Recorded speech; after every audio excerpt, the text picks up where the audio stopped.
Lahore central jail में 23 मार्च 1931 की शुरुआत किसी और दिन की तरह ही हुई थी। फर्क सिर्फ इतना था कि रात आई जबरदस्त आंधी सुबह होते होते सुहानी प्यार में बदल गई थी। लेकिन जेल के कैदियों को उस समय अजीब सा लग रहा था जब 4 बजे ही वार्डन चरण सिंह ने उनसे आकर कहा कि वो अपनी अपनी कोठरियों में चले जाएं। उन्होंने इसका कोई कारण नहीं बताया, उनके मुंह से सिर्फ ये निकला, ऊपर से आदेश हैं। अभी कैदी सोच ही रहे थे कि माजरा क्या है, जेल के नाई ने कहा, आज रात भगत सिंह, राजगुरु और सुखदेव को फांसी दी जाने वाली है। जेल के कैदियों ने बरकत से मनुहार की कि वो फांसी के बाद भगत सिंह की कोई भी चीज उन्हें ला दे ताकि वो अपने पोतों पोतियों को बता सकें कि कभी वो भी भगत सिंह के साथ जेल में बंद थे। बरकत भगत सिंह की कोठरियों में गया और वहां से उनका पेन और कंघा ले आया। सारे कैदियों में उस पर अधिकार जमाने की होड़ सी लग गई। आखिर में इसके लिए लकी ड्रॉ निकाला गया। अब सब कैदी चुप हो चले थे। एक बार पहले जब भगत सिंह उसी रास्ते से ले जाए जा रहे थे तो पंजाब कांग्रेस के नेता श्री मन सेन सच्चर ने ऊंची आवाज में उनसे पूछा था, आप और आपके साथियों ने लाहौर षड्यंत्र केस में अपना बचाव क्यों नहीं किया? भगत सिंह का जवाब था, इनकलाबियों को मरना ही होता है क्योंकि उनके मरने से ही उनका अभियान मजबूत होता है, आंदोलन में अपील से नहीं। वार्डन चरण सिंह भगत सिंह के साथ थे और अपनी तरफ से जो बन पड़ता था करते थे। उनकी वजह से ही लाहौर के द्वारका दास लाइब्रेरी से भगत सिंह के लिए किताबें निकालकर जेल के अंदर आ पाती थी। भगत सिंह पर खासा काम करने वाले चमन लाल अपनी किताब भगत सिंह डॉक्यूमेंट्स में लिखते हैं, भगत सिंह को किताबें पढ़ने का इतना शौक था कि एक बार उन्होंने अपने स्कूल के साथी जयदेव गुप्ता को लिखा था कि वो उनके लिए कार्ल लीबनेक की मिलिटरिज्म, लेनिन की लेफ्ट विंग कम्युनिज्म और अपटन सिनक्लेयर का उपन्यास द स्पाई कुलबीर के जरिए भिजवा दे।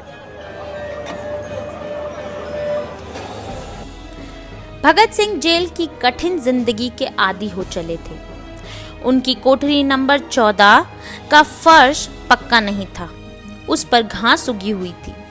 कोठरी में बस इतनी सी जगह थी कि उनका 5 फीट 10 इंच का शरीर बमुश्किल उसमें समा पाए।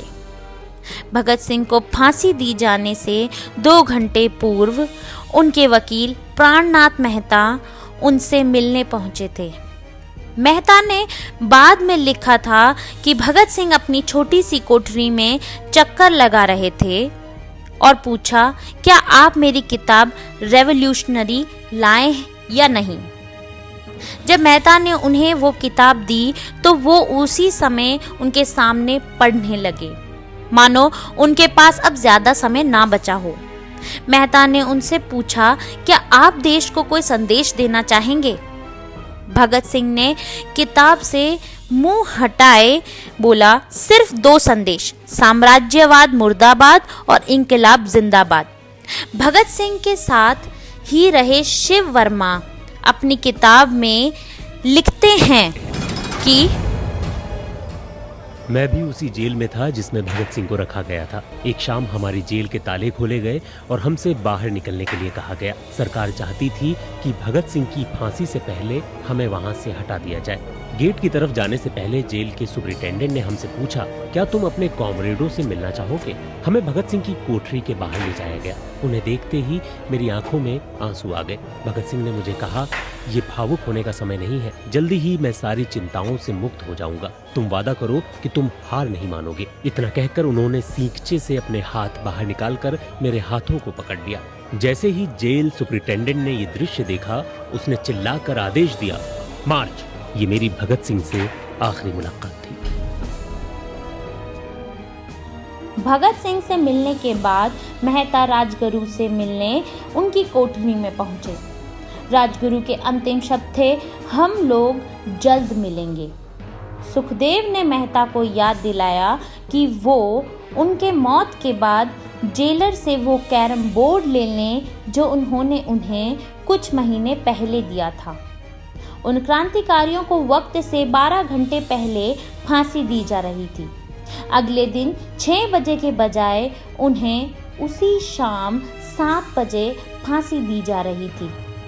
भगत सिंह के किताब के कुछ पन्ने ही पढ़े थे कि उनके मुंह से निकला, क्या आप मुझे इस किताब का एक अध्याय भी खत्म नहीं करने देंगे?